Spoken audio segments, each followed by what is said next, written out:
Monday morning, it's always great to get started on a new week, but finish up Delaware week. I think when I watch the tape, I see exactly what I kind of saw on the sideline there. We didn't play our best game. When you look at getting better from game 4 to game 5, I didn't really see it out there. Why?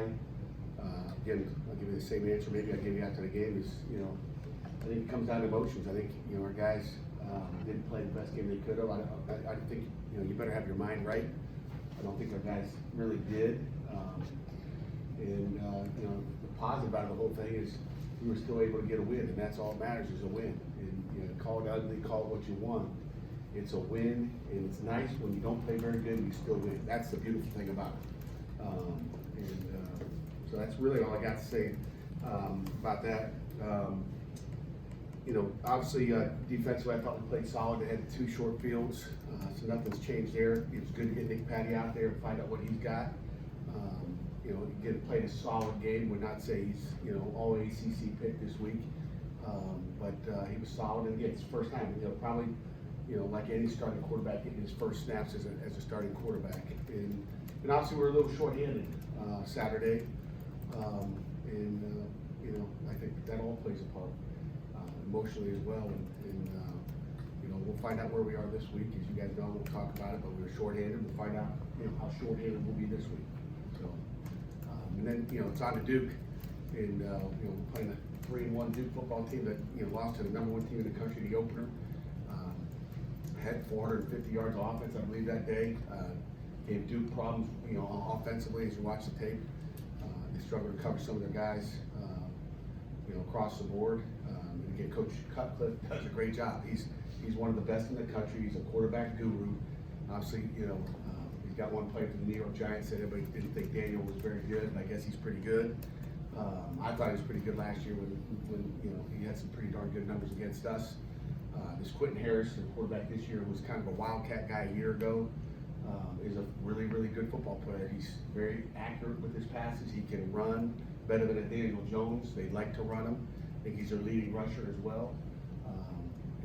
Zach Roper and obviously Coach Cut, who I think both call that offense together, game plan together. I think they're one of the best in the country. I really do.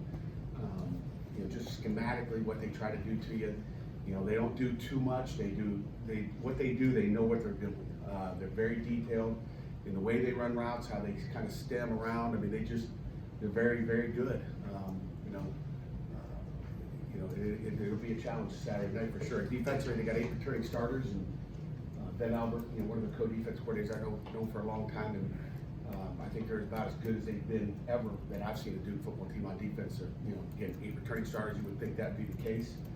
Up front, I think they got some guys. They're impressive, really, top to bottom, offensively, defensively, especially. So we got a lot of work to do this week to get prepared for the Blue Devils. Questions?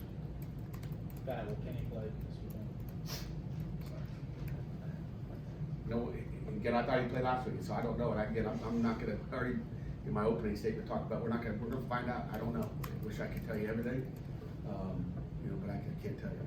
Did you feel better yesterday? What's that? Is he feeling better every?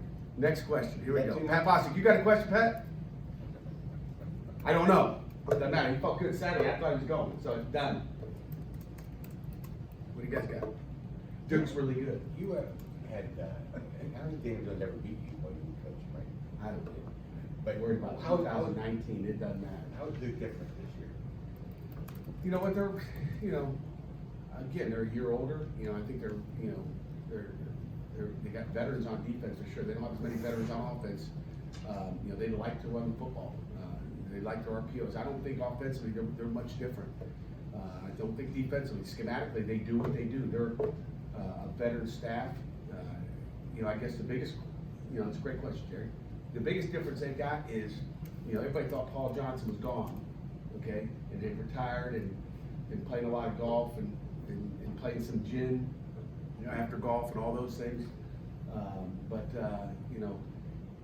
Coach Cut's taking over for Paul Johnson. They're running it. They've got a series. We'll expect probably. We're going to expect probably 10 to 15 snaps of the spread offense, the Georgia Tech offense. each week it seems they add a little bit more to it. So it gets you, you gotta go back to, your Georgia Tech game plan and find out what you wanna do against what they do.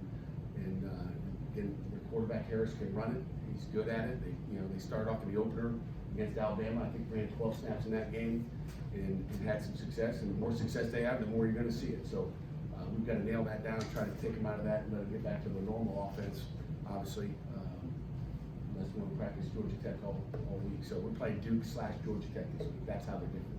You end up watching film or video from every game your opponent has played this season? Yeah, and obviously we played 5, they played 4. And they lost their opener, won 3 straight. So we watched, we'll go back and we'll watch 4 games. We'll watch Pitt for the last 4 years. We're gonna watch every game they played this year. We'll tag into some plays last year and games and trick plays. It's pretty extensive. We'll go back and look at all the trick plays they've run in, explosives. We'll look at everything. How can you get the return game going better this week? You know what? We face some good punters. When you look at kickoff, I mean, it's hard to get it started when the ball's kicked out of the end zone all the time. We put AJ Woods back there last week. Not because Maurice French wasn't doing a good job, it's just to give Maurice French a blow. At least he doesn't have to run all the way from the sideline, all the way 50 yards to get down to the end zone to watch that thing go over his head and go out of the end zone. So each week we evaluate that, and again, we give AJ that opportunity because he's fast. He may be the fastest guy on our football team, and he's playing other special teams with he can catch kickoffs. But obviously, we have to get it going. Our punt return is one of the ones that you'd like to get going. If you came back and watched the tape like we watched as a team last night, watched some of the blocks we have. I'm really in both phases, both return games. We're 1 or 2 blocks, or we're a hold away from popping a few, and we're not executing properly. And I think it comes down to it's not, everybody thinks a returner's got to be a great one. It's not just the returner; it's the other 10 guys doing what they're supposed to do to get those blocks, and it's also the returner hitting it where he needs to go. In Delaware game, you all opted for a 57-yard field goal instead of a flat field instead. How much was that decision impacted by not having Kenny, not having? I think it was, you're in that iffy position, you're kind of like, 4th and 7's a long way to go. I don't really want to punt it. And, and he's got we know he's got the leg. And I thought his rhythm, I thought everything was really good with Keston. By no means would we say, what are you doing, Keston, making a 57-yarder? So, it's not like the weeks before. I mean, he hit his, 21-yarder, whatever it was early. I don't think any coach, period, in the country should hold a 57-yarder against somebody. But he had the leg, and it's just giving those opportunities. So when we got those opportunities, it's one of those in-betweens. You got to try to go take some points. Pat, you guys have 4 running backs listed here as awards on the depth chart. Is that health related? Is that not? You guys, I mean, what do you think it is? Yeah.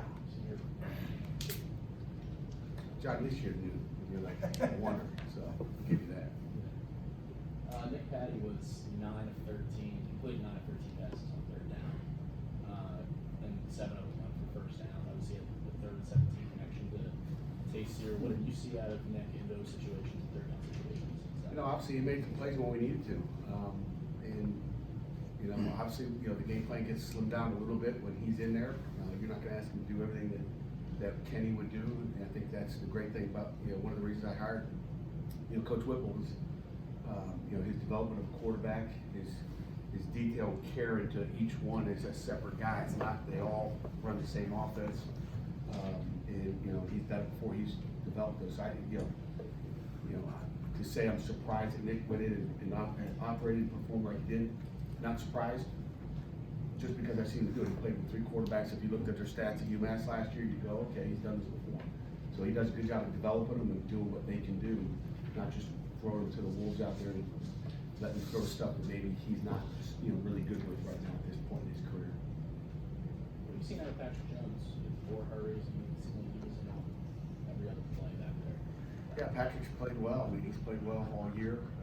Defensively, you take away some minus, or some plus territory touchdowns. I mean, we're probably, holding people score down. This is going to be a challenge this week, that's for sure. These guys are scoring in the 40s every week, and this will be our biggest challenge this day. But Patrick Jones got to have a great game. The one thing about Duke is they've given up 1 sack on the year. So they're getting the ball out quick, Quentin's hands, and they're not taking negative plays. So they throw quick. Does it cause you to change your defensive strategy? The quarterback is really quick. You know, I mean, you hope you can continue to do what you do. You know, if you change it, you know, you probably won't be very good at change. You know, change is hard. You know, your wife knows that. She's tried to change you for how many years now? You haven't changed. So it's just, you know, like, who are you? What do you do well? Let's do it better. Let's hope we can get some sacks. Delaware was the 4th game that the defense hasn't forced any turnovers. Is there anything that you can do from a preparation standpoint to maybe force more on the field on game days? You know what? You know, there's a couple tiny little things. You'll see one time Eric Hout comes through. If you go back and watch the videotape that I've got, and he's trying to lay the quarterback out and put his face on the quarterback and his chest. But if he does this, you know, he can knock the ball out. Again, I know my hand is going to get to this mic a lot quicker than my chest is going to get there. We got to knock the ball out. So there's a couple things like that we just got to continue to hammer in our kids' hands. But you know, sometimes they come, sometimes they don't. I'm not, you know, going crazy over it. You can't. You'd like to get more. We'd like to go, you know, dunk a basketball or football, whatever you want to do. But we just, you know, it is what it is. You know, DeMar Hamlin, you know, second play of the game, I believe he's got a chance to take a pick 6, but he undercuts it and doesn't make the tackle. So you start talking about just going to get the ball, you know, I get worried that, you know, they're going to get the ball and you know, and they miss, and then the guy turns them out for a touchdown. So it's kind of, you know, you got to take what they give you, and you know, we continue every week to do the same thing as far as trying to get the ball out, you know, in our team periods, and we just got to keep going. Things will happen. But a few places out in New Jersey mentioned you as a candidate at Rutgers. What's your reaction to something like that? I signed a long-term contract here a few years ago, and my daughter's a senior in high school right now. She'll be a freshman next year in college, and you know, I'm here at Pitt, and I'm staying at Pitt. Real simple.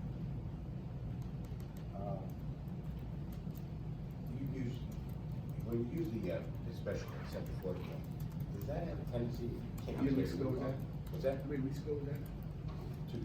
That's the problem. You guys keep bringing this stuff up, and our guys are still thinking about the Pitt special. Well, I'm You probably talking about put a the design on it. You know, that's the problem. Everybody, you know, they're, you know, whatever. Go ahead. The question deals with the future. Okay. Does it loosen when you get inside the 5? Does it, no, the defense doesn't play like that in your repertoire. Does that loosen them up a little bit? No. No. They're probably thinking they were never gonna run that play again. So like, oh, good. I'm glad they wasted it on UCF. Wonder what else they got. So then you run it, right? Well, we'll see. We'll see.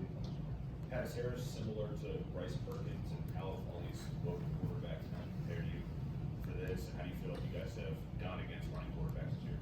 You know what? Again, you know, the opener in Perkins, you know, I think it's a different deal. But you know, Henderson last week, I told you that guy was a good football player. That guy can run. He's impressive. He's got moxie. I really like. We've played some good quarterbacks this year. I mean, you look at what we've faced so far. I think everybody prepares you. You know, this team's a little bit different. Their drop's not as deep. I mean, there's sometimes their quarterback is at 14 yards running sideways just to get the heck out of the pocket. This one's got a little shorter, you know, as far as dropping the pocket and all that. So it's all different. But this guy can run, and they like to run the ball. They like to, you know, read the ends and find out if the quarterback's going to keep it. So there's, you know, it's certainly going to help us. That's for sure. Given what the defense has been so far with us, is it in some small way, or even big way, what my using your defense they had in the final few years that should stay? You know, you guys ask, I think, this question every week, and I probably give you the same answer. You know, first of all, it's Randy Bates' defense, and our defensive staff's defense. I'm just sitting here watching and critiquing, but you know, we'll find out at the end of the year. I mean, if Duke puts up another 619 yards on us this week, what do you think I'm going to say next Monday? You know, so you know, we'll find out. We get graded every week. Nobody cares what we did against Delaware. Nobody cares about Central Florida, the Pitt special. Nobody cares about the week before or the week before that. Right now, all I care about is Duke, and we got to focus on Duke. It doesn't matter where our defense is going to be, our offense at the end of the year. It doesn't matter. All that stuff, you know, we need to throw that stuff out the doors, out the windows, and let our kids focus on Duke. Because if we don't focus on Duke, none of that stuff matters. At the end of the year, we'll grade it. We'll sit down. We'll have an hour press conference. We can talk about all the stats, I'll pull the stat sheets up, and we'll look at them all together, and we'll analyze them, but, you know, it doesn't matter, it really doesn't. And, you know, our defense staff at Rainy Bates has done a tremendous job. We've done a great job game planning, putting our kids in position to make plays, but I don't care what you did last week. You know, if you guys wanna get fat and happy in the staff room over there and start eating cheeseburgers, having the GAs go out and get some donuts, you know, for lunch instead of worrying about stopping Duke, which is not gonna happen. Our guys work their tails off and just it's 1 week at a time and it's a process. And, you know, I don't ever go sit in the staff meeting, pull the stats up and go, look at guys, we're number 1 here, we're number 88 here, you know, it doesn't matter. Cause a lot of times all those stats are based on who you played and who you didn't play. And, great question though, Craig. Well, no, I like cream donuts, You guys too, if have you go played out some and good get some. teams, though. Say it again? You know, the thing is you guys have played some good teams, like Penn State. No, but it doesn't matter. I mean, you're only as good as your last week. Okay, like I said, the 619 yards, it doesn't matter. Right now, when I look at that tape, I get sick and I think we're a crappy defense. So we'll find out what we get this weekend. We'll evaluate them week by week. And then at the end of the year, we'll find out who we got. Same thing offensively, same thing with our punt team, same thing. I mean, it doesn't matter. 1 week our punt team is good, 1 week, you know, they show weakness. You know, 1 week we get, you know, a block punt, the next week you get 2 block punts. And then what are they gonna do this week? It doesn't matter what they did last week. You know, we're gonna rough the punter again, we're gonna hit the punter. Maybe we take one to the house. You know, it's gonna cost us a first down. I'm worried, you know, the stat I'm worried about is they had 15 first downs last week, and 5 of them were by defensive penalty. That to me, that drives me. They got 4 first downs by running the ball and got 5 by penalty. That ain't good. Those are what I'm looking at. You know, I'm grading those things. I'm looking at all the bad stuff. We gotta get better. You like the fact that you're gonna be playing nothing but ACC teams the rest of the way? Yeah, but, you know, I think it's kind of a new year now. It's kind of starts, you know, we opened up with an ACC team, which is always tough, I think, for either team, you know, if you lose the game. And now we're back into, you know, trying to go back to Charlotte sometime, you know? And each one of these next games counts. And I think our kids understand what, you know, what they're playing for, you know, the next several weeks. So I'm excited about getting back in the ACC. You know, you're familiar with who they are. Kids know who they are. They can watch the tape from last year and see what they did or didn't do and go, okay, I better strap it up and get ready to go. Pat, Saturday was the 3rd time this year that you guys had 6 sacks in a game. Your previous 4 years, I think you guys had 4 such games. So how is this front 7, not just the front 4, but the front 7, because Kylan's getting in there too. Yeah. How is this front 7 that different than what you guys have had in the past? You know, again, the sacks, you know, front 7 is detailed. Again, we gave up some sacks as well, so I'm looking at the bad parts of it. But the front 7 has done a nice job. But the thing, you know, if you go back and watch the tape on some of those sacks, the quarterback's like, ugh! You know, there's times where he's even taking that hand off the ball, wants to go, and he's like, ooh, I can't, and then he gets hit. So it's coverage sacks as well as, you know, guys beating people one-on-one. So it's a combination. It takes 11, and it's a super question. It takes 11 all the time. And we can have, you know, James White can come and run him through the A-gap untouched, but if it's crappy coverage and he throws the ball, it's kind of like, doesn't matter. So coverage sacks are what matter. Duke's got 1 sack they've given up all year. They're getting the ball out quick. Quarterback's making a great decision. How good is the coverage? I don't know. You know, we got to have good coverage, or that, you know, we're not going to get a sack either, like everybody else. There was a law signed in California that would allow college athletes to collect endorsement money, you know, potentially advocate, potentially advocate, just like push, but, you know, I don't know if we've ever talked about these kind of topics, but would you know, down the line, potentially be in favor of something like that where you're. Yeah, we'll talk about it after the season. I mean, I'm worried about, you know, stopping Duke and their empty sets and their bone formations option. I haven't read that today. I haven't looked at the news. You know, I have no idea. I don't even know what that means, what it matters. I don't even know. That's something we'll talk about, I'm sure, at an ACC conference later on, but I've got no comment on that. I mean, we're not in California, neither is Duke. So, I don't know. Sorry, Kerry, I don't even know anything about it. Anything else regarding this week's game? Coach, Quinn Harris leads the ACC in completion percentage. When you look at the tape, is Duke mainly throwing passes around the line of scrimmage within 10 yards, or are they trying to push the ball forward? They do both. Now, he throws, you know, a couple weeks ago, you know, we talked about that guy throwing some balls up. Quentin will throw it up. He'll throw the deep ball. He'll throw intermediate routes. He throws all the balls. I mean, really, he throws it all over the place. You know, they love to line up and empty. gonna spread you out, they're gonna run quarterback draw, they're gonna dink you all over the place, and then they're gonna take shots. So they do a little bit of everything. You know, he's a good football player. You know, he's just another talented quarterback in the ACC. So we got our hands, you know, we got our hands full with him for sure. He's throwing it everywhere. Coach, thank you very much. I can show you a hit sheet of where all the balls go, but they go all over the place. Thank you.